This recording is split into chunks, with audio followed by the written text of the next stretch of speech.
Well, hello, folks. Excuse me. I imaged most of the night. It was one of the colder nights we have in South Carolina. I think it was. It got as low as 22 degrees, which is chilly for us. And at about 1 o'clock, I went out with a hair dryer and I was warming up my mounts because I could tell that I was getting some stiction in the guiding, and that really helped. I didn't want to do that very long, but my RMS levels went from somewhere in the 70s, 80s, 90s to in the 30s, 40s, and 50s, and I would say they averaged in about in the 40s for the rest of the night with both mounts, both Atlas Pro, which are HEQ 6 mounts from Skywatcher, branded by Orion. and But at any rate, I'm going to be taking flats today, and I'm going to use the Sequence Generator Pro Flat Wizard in order to take those. So I was going to show you how I set up a flat routine with Sequence Generator Pro, and how I run it, and how I gather my flats after a session. And fortunately for me, I have two permanent pier mounted systems outside that stay outside year round, protected by 365 telegizmos. And I'm able to use flats multiple times, so I'm not having to do this after every photo shoot, provided I don't uh, move the camera or make major focusing changes. But yesterday I switched the Vixen 65, the Vixen 625 refractor. It's the Vixen ED81S refractor. Um, I love that scope. And I switched it with the Edge HD 8 inch. And because we're going to be chasing some galaxies, and as much as I like wide field views of galaxies, I really like the fact that you can get more detail, resolve more detail out of the CT, just simply because of the focal length. So what we're going to do though is head into the Sequence Generator Pro, and I'll meet you over there.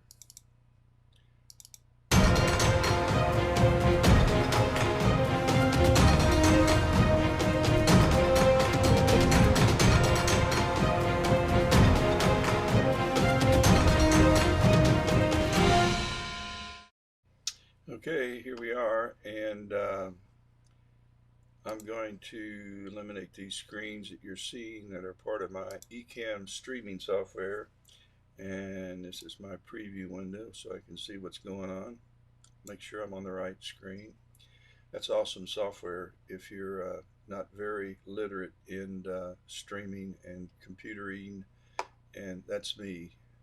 But I do what I can. So I've brought up a new sequence. I've already started cooling the camera at -20. You don't have to have a cooled camera for flats, but why not? You can, so I do, and it can't hurt. And I don't know that it's helped, but I go ahead and cool them. I don't in the summertime. It's sort of pointless unless I take them at night. But the heat from summer days just makes uh, getting any cooling going on that's productive is kind of tough. So at any rate, let's go ahead and start this thing. First thing I want to do is I want to bring up my flat panel software. I use a company that's called Spica Flat, and I'll put a link to their website on my on this YouTube video. But I'm going to bring up the software, and I am connected outside. You're not going to be able to see too much because I have everything covered up. But I have the flat panel on top of this telescope, and then I have uh, one of these black, whatever, it's kind of like a grill cover on top of that, and then a towel thrown over that, and then I have the lens cap for the SET on top of that, kind of hold it down. Yesterday we had some pretty crazy gusty winds. I'm not worried about the wind, but I do like to keep as much stray light from entering these flats as possible. So the flat panel's on, and we're going to, I've got the edge running. I'm going to raise the luminosity. It's already at 30. I think I'm going to go up to about 50. And I want to move this over here. And let's see. Let's go ahead and set up a run. I'm going to do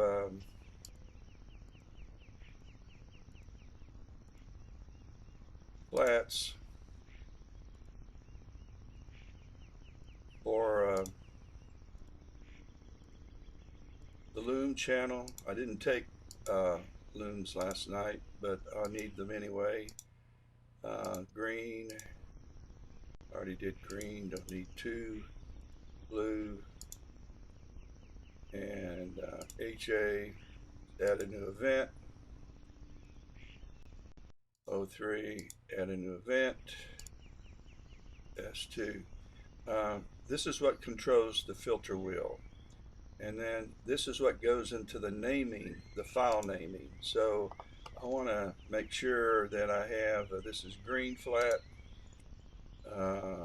going back up to the top. This is loom flat, and this is red flat.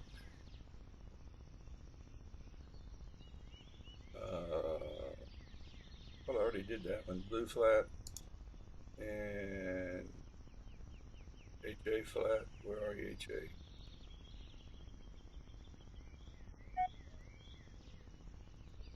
O3 and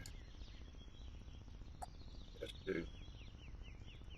Okay, now it's already populated from the last time I used the Flats wizard, so I want to get rid of those numbers, and we'll be changing those anyway.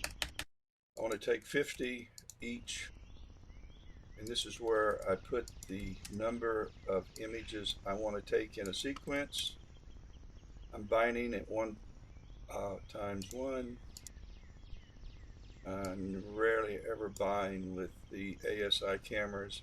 Now I want to give this a name, and it's going to be the date 31322 flats SCT and 1600. But that's all I need, and I want to copy that.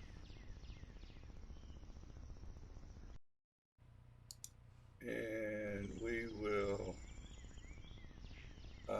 create a directory on the external hard drive, and we're going to call that, well, I copied it, the same name. So I now have a directory for my flats, and this will go into the naming of the flats. This will be the flat name, and it will have, of course, the type of flat that I'm taking. So we got it ready to set up to run. We just don't know what the exposure should be. So Sequence Generator Pro, I'm going up to Tools, and I'm going to go to Flat Calibration Wizard.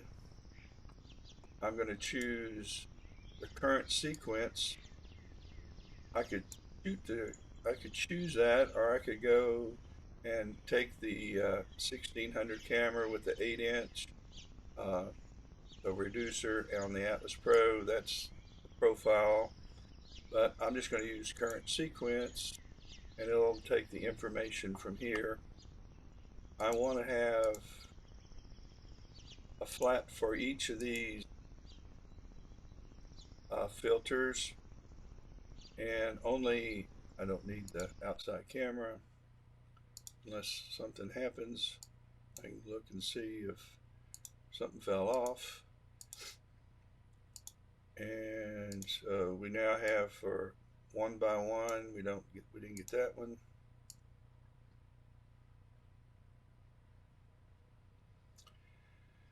Okay, I'm going to use a target ADU mean of 27,000, a tolerance either way of 700, minimum exposure I'll leave at 0, maximum at 1200, although I never go that high. And let's run this. I'm going to get rid of that, and we'll look at our first flat. That's too bright. Let's get our histogram up. I want my histogram to spike just slightly left of center. Yeah, about right there. That probably was it. Yep, at 0.46 seconds. I like them faster. I mean, I like them. I like a little more exposure time, but I'm not going to worry about it today. See all the crud that's on my sensor, dust spots. This is on the sensor. When you see something really dark like this, that's actually on your camera. And the smudges are on the rest of your optical train. Reducer, the filter. I doubt you'll ever see anything coming from the mirrors or your corrector plate. It's just too far away, but from your sensor to and through your reducer, you're going to see stuff. So we have the red is at 1.18, and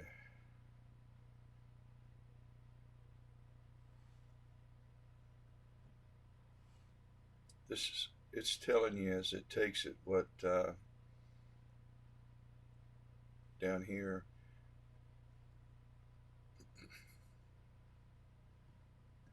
The means 8,000, so they're going to have to raise the exposure.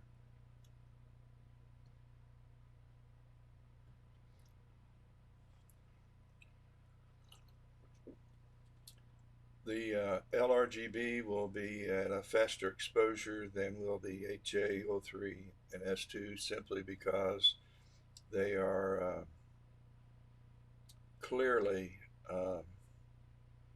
letting in limited light when compared. The L is always the fastest. The green is 1.22 seconds, the blue 1.79, the A is 18.84.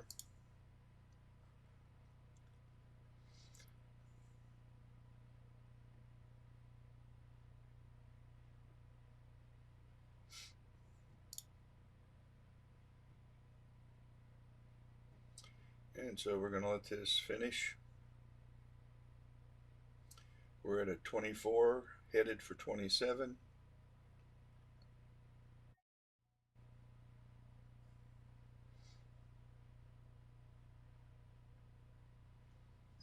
Give or take 700 ADU in either direction. Again, we want to be just slightly left of center, of the center of your graph. And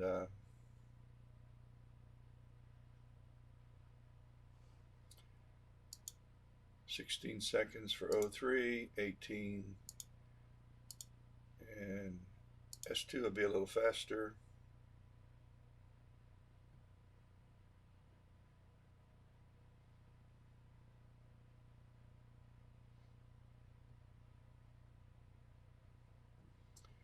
It'll be more like 27 seconds, 26 seconds. I mean, slower. It's going to try 27 seconds.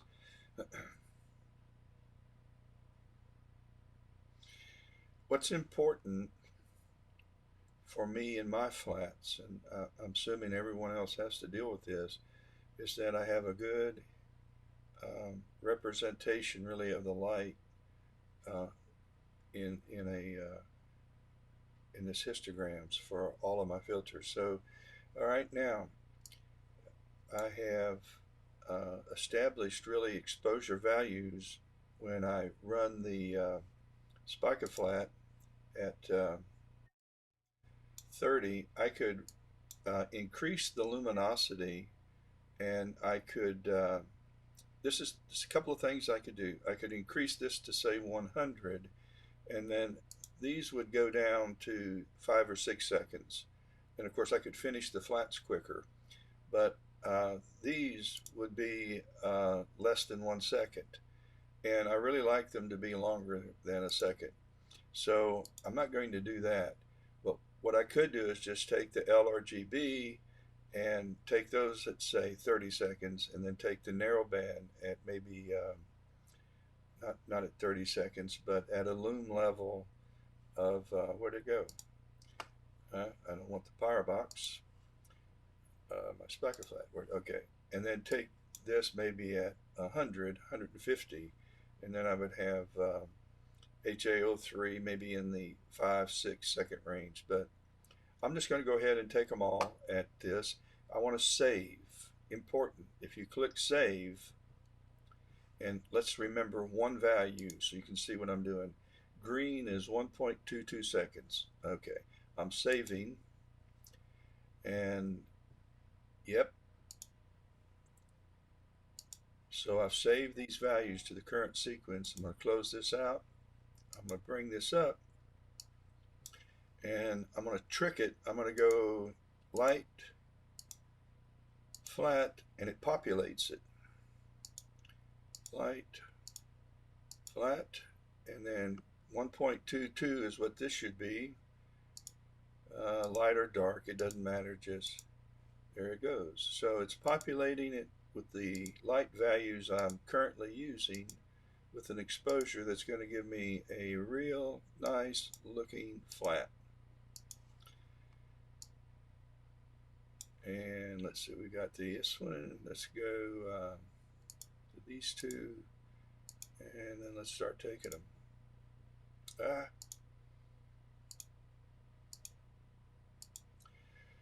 Okay, we're done. And with the exception that we now have to take them, I want to double check everything. I've disconnected the focuser. I've disconnected the mount. I sure don't want this thing to start slewing and knock my light panel off. And I don't want the focuser to be accidentally tripped and move focus. So the filter wheel's connected, the camera's connected. We're at -20, and let's rock and roll. I'm going to run the sequence. It's setting the lume filter, which is right over here, and it's taking the first image. So let's, there's our histogram, and we'll take a look at the first image. See all the insane vignetting that I'll be flatting out of this image. If you didn't do this, plus these little doohickeys here, which are, this is all dust or some kind of crud that's on the sensor. So folks, that's it. There's no point in hanging around while each one of these sequences complete, but it's going to take me an hour, 56 minutes to run this, and these flats will be in the can. So with that being said, thanks so much for watching, and I'll catch you on the next video. Have a great rest of the day.